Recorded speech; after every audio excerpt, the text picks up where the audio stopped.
Hi boys and girls, my name is Officer Ackerman and I'm going to be reading Chapter 16 of The Map Trap by Andrew Clements.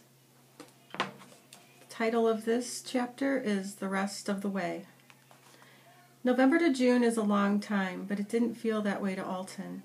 The rest of 6th grade went flashing past. Quint Harrison turned out to be a real friend, the best one Alton ever had. By the end of the year, Alton was using a lot more slang, and Quint was using a lot less. The abandoned railroads project ended up being a pretty big deal. The main part, of course, was a map, and the design Quint and Alton came up with did a great job of blending present-day hiking and biking information with the history of the old railroad companies. The map also showed how the railroads had changed the state's economy and politics, and how life had been improved for generations of farmers, miners, meat packers, and factory workers. Mr. Troy thought the map was so good that he sent a copy to the Illinois Department of Natural Resources. 3 weeks later, the department director herself sent a letter to Alton and Quint asking for permission to post a version of their map online for the public to enjoy, with both of their names on it. They said yes. Mrs. Buckley stopped Alton in the hall one day near the end of January. "You know, Alton, you never brought me that map about how much I said." Did you forget?" Alton smiled and shook his head. "No, I remembered, but I think that map might never be seen again," which was true, mostly. He had taken his folder of secret maps straight home that afternoon in October, but he couldn't make himself rip them up. Instead, he'd hidden them deep inside a box of his old 2nd and 3rd grade school projects that his mom had tucked away in the attic. He imagined that in 5 or 10 years they might be interesting to look at again, just not anytime soon. And they would be seen by no one but him. Before the principal walked away, Alton remembered something important. He said, there's something else I need to tell you about that map. Remember the first fire drill back in October? I think Miss Wheeling got in trouble because I didn't go outside with the rest of her class that day. Well, I stayed inside on purpose during the drill so I could hunt for that map, and a bunch of other ones too. So it wasn't Mrs. Wheeling's fault, and I wanted you to know that." Mrs. Buckley frowned. "You should have told me about this sooner. Did you explain this to Miss Wheeling?" Alton nodded. "Yes, a couple days after it happened." "Really?" Mrs. Buckley looked puzzled. "Because she never mentioned it to me." Then the principal smiled. "Maybe that's because Miss Wheeling didn't want to get you in trouble." "Well, I'm very glad to know about this, Alton. Thank you, and I'll get it all sorted out." March brought the annual crush of standardized testing, and after that, it felt like the days flipped by faster and faster. Sometime in April, Alton decided that Elena was sort of cute, and he mentioned it to Quint one day. He narrowed his eyes and looked at Alton. "So talk to her." "But, what would I say?" Quint thought a second. "I got it. Tell her that once upon a time she was on this map you made." The next day Alton did just that, and the two of them had a long conversation with a lot of laughing. Alton even got brave enough to tell Elena she'd been featured on that map because her perfume had seemed kind of strong to him. On a Saturday afternoon in May, he and Quint met up at the mall with Alana and Catherine to get pizza, and Alton noticed that Alana wasn't wearing any perfume at all. He decided he kind of missed it, and he told her so. Alton had stopped keeping a record of the things Miss Wheeling talked about. He even stopped thinking about her hair, and it looked like she had too. She wore it the same way every day, pulled back in a tight little ponytail that was held in place with an industrial-strength rubber band. Except Alton couldn't help noticing that Miss Wheeler still went on and on and on about how great the metric system was, and how Americans needed to wake up and measure everything the way the rest of the world did. Alton decided she was right, and to do his part, every new map he made included both English and metric measurements. And Alton, Robert Ziegler did make new maps, plenty of them. While the ground was still frozen, he charted all the wetlands in and around Harper's Grove, and when the weather warmed up, he used the sound level meter map on his smartphone to rate how loud the spring frogs sang at each location. In April, he rode his bike up and down every single street in town, recording his cell phone signal strength each half block, and then organized all the information on a color-coded grid.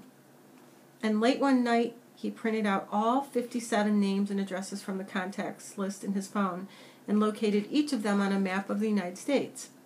Then he realized that he was paying way too much attention to his phone.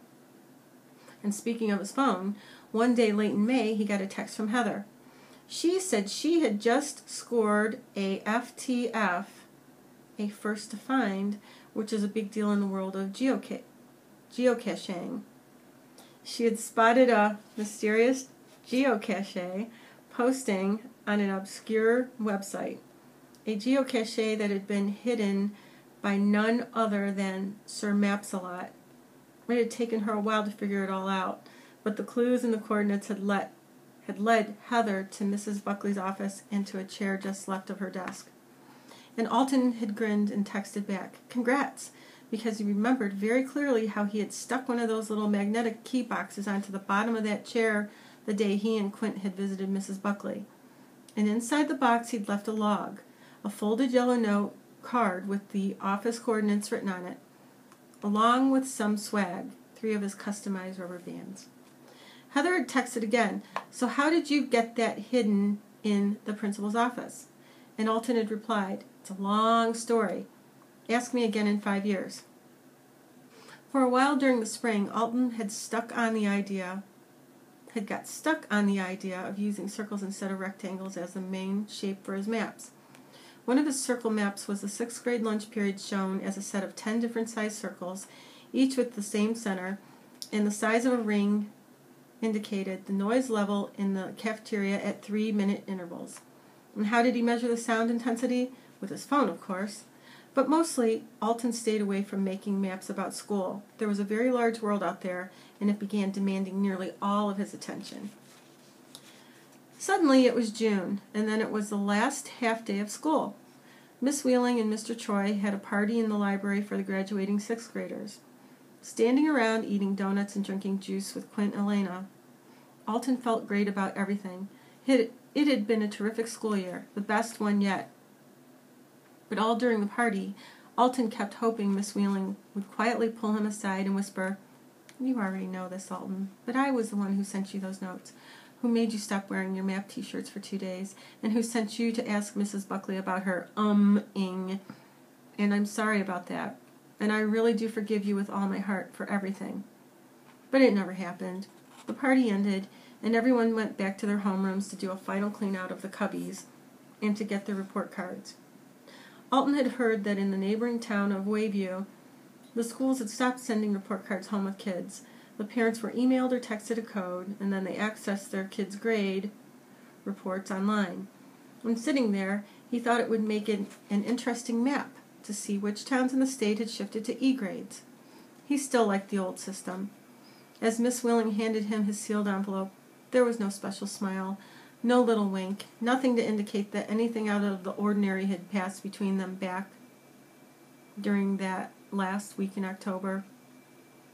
But something had, right? The way it worked in his family, report cards didn't get opened up until both his mom and dad were home. Alton was in no hurry, and he certainly wasn't worried. He knew he'd been doing good work, and he was sure he had gotten good grades, in fact, mostly A's. And around 5:30, that was what he and his mom and dad saw. "This is great, Alton," said his mom. "We're very proud of you." His little sister's grades were excellent, too.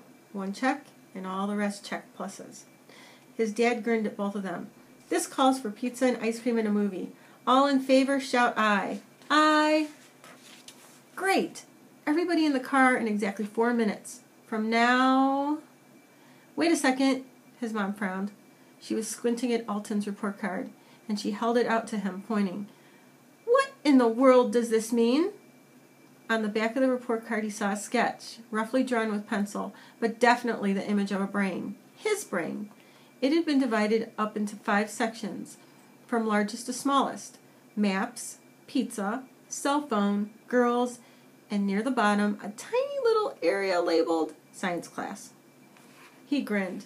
"That's just Miss Wheeling's idea of a joke. It doesn't mean anything." That was what Alton said. but it simply wasn't true. Nothing could have meant more.